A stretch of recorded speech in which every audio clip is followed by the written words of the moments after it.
வணக்கம். நாம் கடவுள் நம்ம இங்கே பதிவில் பார்த்துட்ருக்கோம்.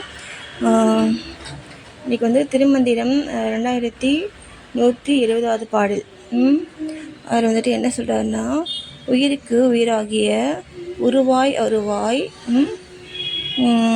அயர் உணர்வாகி அறிவாய் செறிவாய் நயப்பொரு சக்தியும் நாதன் உலகாதி ஏற்பின்றி எல்லாம் இருள் மூடமாமே அப்படின்னு சொல்லியிருக்காங்க. அது என்னென்னா, அதுக்கான மீனிங் வந்து கீழே சொல்கிறாங்க. சரிங்களா?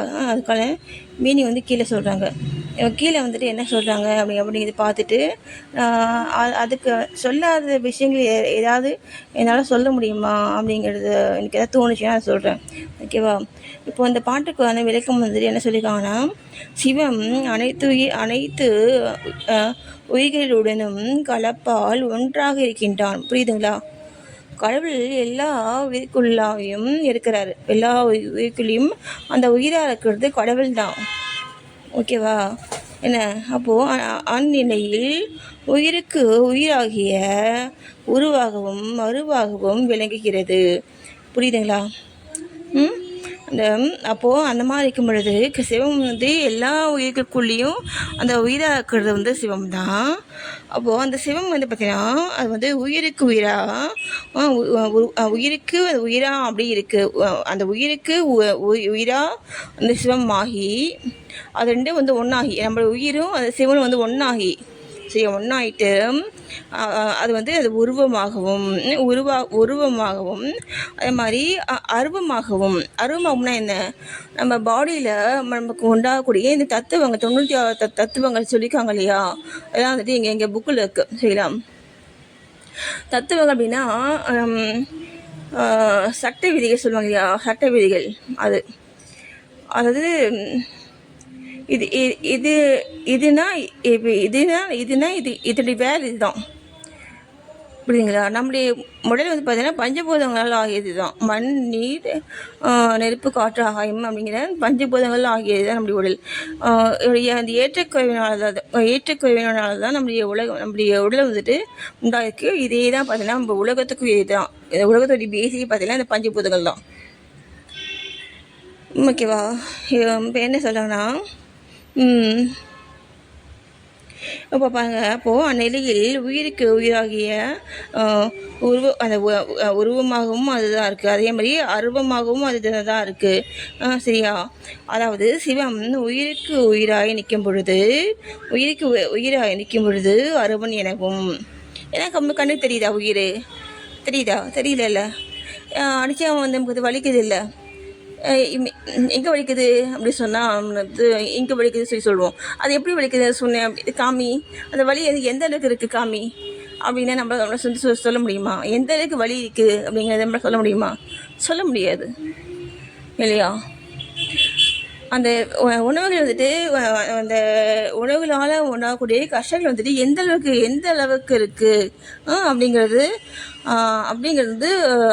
அருவம் அது சொல்ல முடியாது. சொன்னாலும் புரியாது. ஓகேவா? என்ன அதை வந்துட்டு அவங்க தான் வந்து ஃபீல் பண்ணால் தான் அது புரியும். ஃபீல் பண்ணாத வரைக்கும் அது புரியாது. ஓகேவா? பாருங்க, நம்ம அந்த உயிருக்கு உயிரை நிற்கும் பொழுது அருவன் எனவும், அதே மாதிரி உடலாய் நிற்கும் பொழுது அது உருவன் எனவும் கூறப்படும். சரியா? நம்ம உடலாக வந்துட்டு இருக்கும் பொழுது கண்ணுக்கு வந்து தெரியுது இல்லையா, அப்போது அது வந்துட்டு உருவன். சரியா? இது சிவம். ஓகே, புரியுதுங்களா? சிவம் பேரறிவு பேராற்றலாகிய சக்தியுடன் கலந்து வெளிப்படும். சிவம் பேரறிவு பேராற்றல். புரியுதுங்களா? பேராற்றல்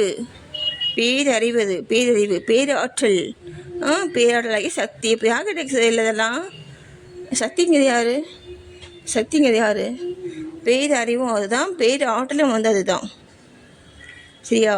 அந்த சிவம் வந்து சக்தியோடு சேர்ந்து தான் வந்துட்டு அது பேர் அறிவாகவும் பேர் ஆற்றலாகவும் இணைந்து வந்து செயல்படுகிறது.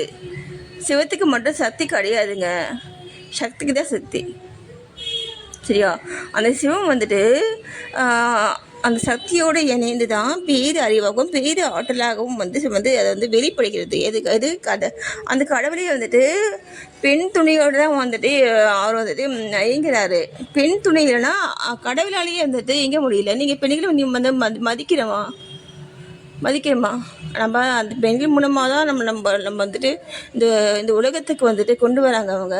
அதை அந்த நன்றி கூட இல்லாமல் நம்ம ரொம்ப கீர்த்தனமாக வந்துட்டு நடந்துக்கிறோம். நாய் பிறவிக்கு கூட தகுதி இல்லாத மாதிரி தான் நம்ம பல செயல்கள் வந்துட்டு நம்ம செய்கிறோம் இல்லையா? இந்த மாதிரி செயல்கள் வந்து செய்தோம் அப்படின்னா நமக்கு திரும்ப பிறவி இருக்காது. அந்த அந்த மலைக்கடல் அதே மாதிரி இந்த சீர்கடல் இங்கேயே அப்படியே வந்துட்டு உழன்றிருக்க வேண்டியது தான் நம்முடைய ஆன்மா. சரிங்களான்னு அப்போ பாருங்க, அவ்வாற்றலால் அதையும் அது திரு உள்ள குறிப்பினையும் அதாவது உயிரையும் நயக்கும். அதாவது என்ன சொல்கிறாங்கன்னா, சிவம் வந்து பேரறிவு பேர் ஆற்றலாகிய சக்தியோடையும் கலந்து தான் அது வந்து வெளிப்படுகிறது. அந்த மாதிரியே அது வந்து வெளிப்படும் பொழுது அந்த ஆற்றலால் எதையும் சக்தியும் திருவுள்ள குறிப்பினையும் குறிப்பினது உயிர் நம்முடைய மனதில் உண்டாகக்கூடிய எண்ணங்களையும் அந்த உயிரையும் நயக்கும். சரியா? அதை வந்து ஒன்றா வந்து இணைந்து அதுவாகவே செயல்படும். சரியா? அதனால் உலகமும் அதே மாதிரி இந்த உலகத்துடன் ஒட்டிய உயிர்களும் ஓவாது இயங்கும். அதனால் உலகத்தோடு இயங்கிய உலகத்துடன் ஒட்டிய உயிர்களும் அப்போ எல்லா உயிர்களும் பார்த்தீங்கன்னா எப்பயுமே வந்துட்டு இயங்கிட்டே இருக்கும். எல்லா உயிர்களும் எல்லா உயிர்களும் வந்துட்டு ஓய்வு இல்லாமல் வந்துட்டு இயங்கிட்டே இருக்குது இல்லையா? அதுதான் எப்படி அது வந்து இயங்குது? எப்படின்னா அந்த சிவசக்தி மூலமாக தான் அது வந்து இயங்குது. ஓகேவா? அந்த சிவசக்தி தான் அந்த சிவம் கொடுப்பதுனா சக்தியோடு இணைந்து தான் அது பேர் ஆற்றலாம் பேர் அறிவாகவும் அது வந்து மாறுது. அதுதாங்க பெண்கள் வந்துட்டு அந்த அந்த நன்மைகளை வந்து பார்த்திங்கன்னா அந்த அந்த ஆண்கள் கிட்டே கொடுத்துருவாங்க. புரியல? அந்த ஆண்கள் கிட்டே கொடுத்துருவாங்க. அப்படி வந்துட்டு தனக்கான பெருமை அங்கீகாரத்தை வந்து அவங்க வந்து வாங்கிக்கணும் அப்படின்ட்டு அவங்க வந்து நினைக்க மாட்டாங்க. சரிங்களா? அப்போ அதே மாதிரி அப்போ இந்த சிவம் வந்து பார்த்திங்கன்னா அந்த சக்தியோடு இணைந்து பேர் அறிவாகவும் பேர் ஆற்றலாகவும் இணைந்து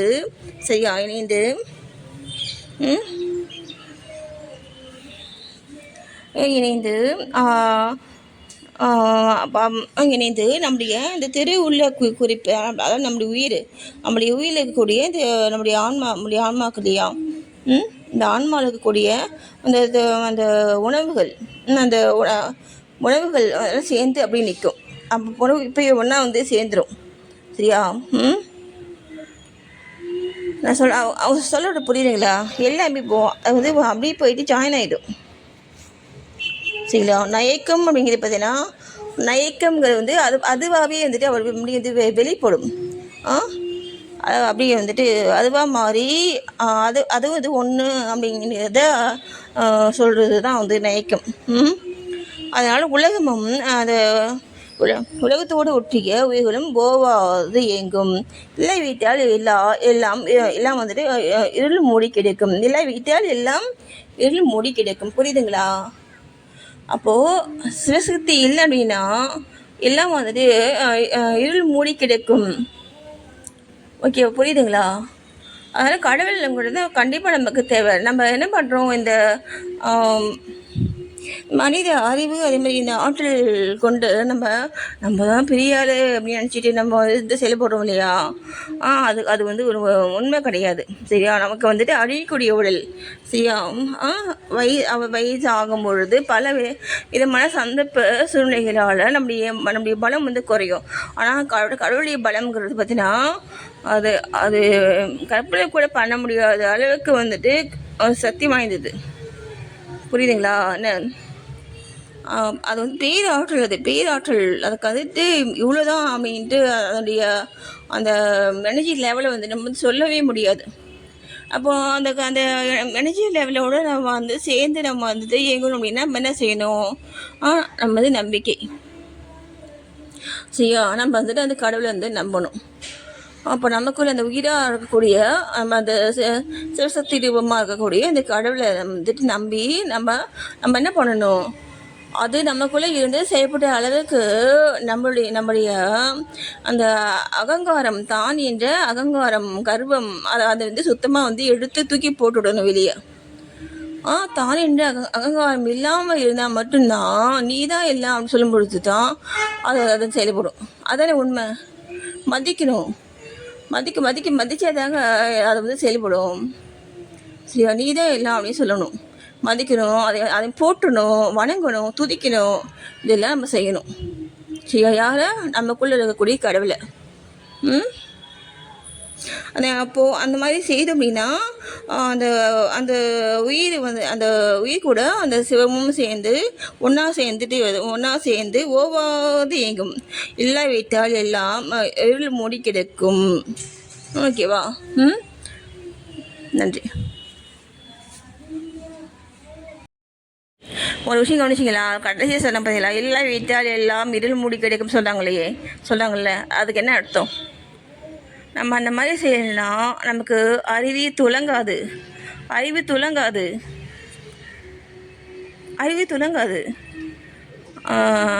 கிணற்று தவளையாக இருப்போம். நம்ம என்னது, பூனை கண்ணை முடிச்சுன்னா பூலோகம் வந்துட்டு எட்டு போயிடும் அப்படின்ட்டு சொல்லுவாங்க இல்லையா? அது மாதிரி தனக்கு தெரிந்த விஷயங்களையே நம்ம பெரியவன் நம்ம அப்படின்ட்டு நினச்சி நம்ம ரொம்ப வந்துட்டு அகங்காரம் கொண்டு ஆகிறோம் இல்லையா? அந்த மாதிரி நிலைக்க போயிடுவோம். அதான் பார்த்தா இருள், அதான் மாயை, அதான் வந்துட்டு இருள். மாயைங்கிறது இருளுங்கிறது ஒன்று தான். அறிவு வந்து துலங்காது. எந்த இடத்துல வந்துட்டு அறிவு துலங்கலையோ அது வந்து இருள் தான். சிவம்ங்கிறது பார்த்தீங்கன்னா அறிவு, பேரறிவு. சரிங்களா? நம்ம உயிர் வந்துட்டு அறிவு தான். அந்த உயிர் வந்துட்டு பியூட்டியாக வந்துட்டு இருக்கு அப்படின்னா அந்த சிவத்தோடு போயிட்டு ஜாயின் ஆகி நம்மளும் அந்த சிவமாக நம்ம அறிவு பேரறிவோடு இணைந்து நம்ம அறிவாகவே நம்ம வந்து செயல்படுவோம். ஓகேவா? நன்றி.